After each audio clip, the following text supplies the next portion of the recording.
नीतीश कुमार जब जवान थे हुआ करते थे तब एक पत्रिका आती थी धर्मयुग, और धर्मयुग पत्रिका में एक पत्रकार हुआ करते थे जुगनू सारदे। और इस पत्रिका में उस दौर में यानी कि 1968 से लेकर के 1972-73 के दौर में कभी कभी नीतीश कुमार भी लिखा करते थे, और यही उनकी आय का स्रोत था। कभी कभी 2-4 रुपए मिल जाया करता था। इसी पत्रिका में 1972 के आखिरी दिनों में नीतीश कुमार का इंटरव्यू छपा। नीतीश कुमार ने किसी का इंटरव्यू नहीं लिया था, नीतीश कुमार का इंटरव्यू लिया गया था और वो छपा था, और इंटरव्यू लेने वाले थे जुगनू सारदे। इस इंटरव्यू को जब उस दौर के सबसे प्रसिद्ध बिहार के लेखकों में से एक फणीश्वर नाथ रेणु ने पढ़ा, तो लेखक जो थे यानी कि इस इंटरव्यू के लेखक या इंटरव्यू को लेने वाले जो पत्रकार थे, उनको पटना क्लब में मिले फणीश्वर नाथ रेणु, और उन्होंने कहा कि ये जो नीतीश कुमार का आपने इंटरव्यू छापा है, ये लड़का अगर शादी इसका अगर फिक्स नहीं हुआ होता तो मैं अपनी बेटी से इसका शादी करता। क्यों ऐसा लगा फणीश्वर नाथ रेणु को? क्या ऐसा उस इंटरव्यू में नीतीश कुमार ने बोला, या फिर उस इंटरव्यू में ऐसा क्या कुछ दिखा रेणु को जो उसे अपना दामाद यानी कि नीतीश कुमार को अपना दामाद बनाना चाहते थे?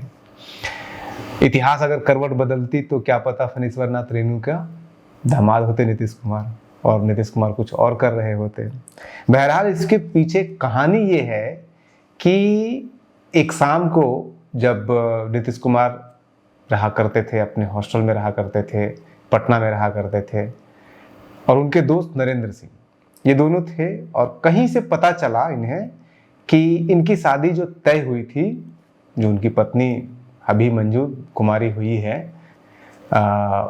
उनके पिताजी से नीतीश कुमार के पिताजी ने 22,000 रुपये, अमाउंट तो उसमें नहीं पता चला था, लेकिन इतना पता चला कि दहेज लिया जा रहा है नीतीश कुमार के शादी के नाम पर नीतीश कुमार के पिता के द्वारा।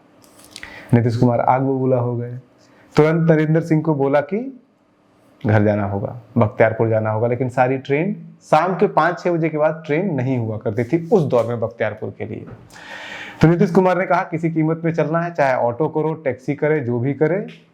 ऑटो किया गया, 3 पहिया उसमें वाहन हुआ करता था। 300 रुपये पटना से उसमें बख्तियारपुर का उस दौर में उसका किराया मांगा गया।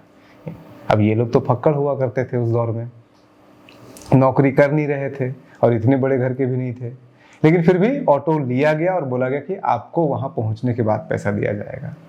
बख्तियारपुर पहुंचे, घर में पिताजी से पैसे लेकर के ऑटो वालों को पैसा दिया गया।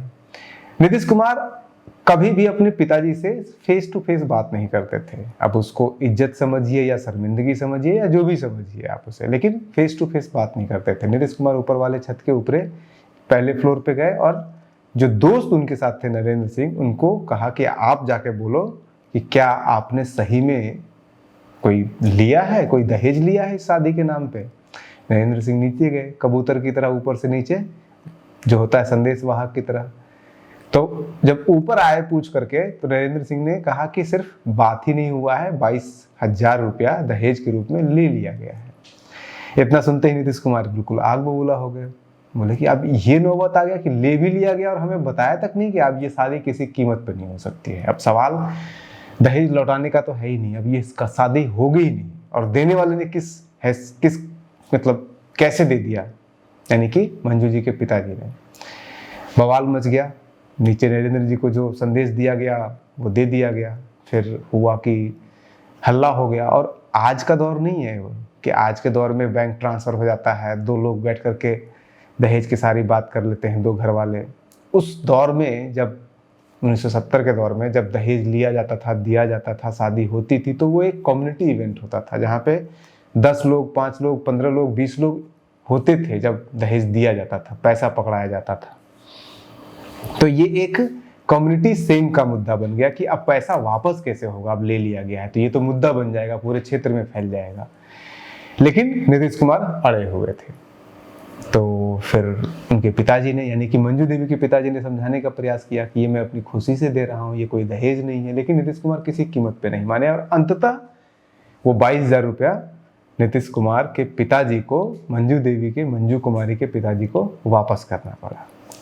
इस बात के, चूंकि एक कम्युनिटी इवेंट हुआ करता था, चर्चे चलने लगे, क्षेत्र से कानों कान फैलने लगा। आज अगर कोई दहेज बिना विवाह करता है तो हल्ला मच जाता है। अब सोचिए कि उस दौर में 1970 के दौर में कोई लिया हुआ पैसा इतना नाटकीय ढंग से वापस किया जा रहा हो तो हल्ला तो मचना ही था।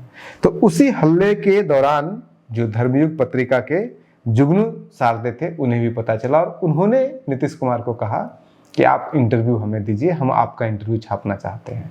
और उस इंटरव्यू में नीतीश कुमार ने अपनी पूरी जो भी होता है बेबाकी से लोहिया और इन चीज़ों को जोड़ते हुए सामाजिक परिवर्तन और ये सबको जोड़ते हुए सारा इंटरव्यू दिया। और उस इंटरव्यू को जब रेणु ने पढ़ा तब रेणु ने ये टिप्पणी किया कि अगर नीतीश कुमार कुमारे होते, ये शादी फिक्स नहीं हो गई होती, यानी कि रेणु देवी के साथ, रेणु कुमारी के साथ, तो वो अपनी पुत्री का शादी करते नीतीश कुमार से, यानी कि अपना दामाद बनाते। लेकिन कुमारी रेणु से तो शादी हो गई नीतीश कुमार की। वो बात और है कि वो शादी खुशनुमा नहीं रहा, चला नहीं, बढ़िया से चला नहीं, दाम्पत्य जीवन बढ़िया से नहीं चला।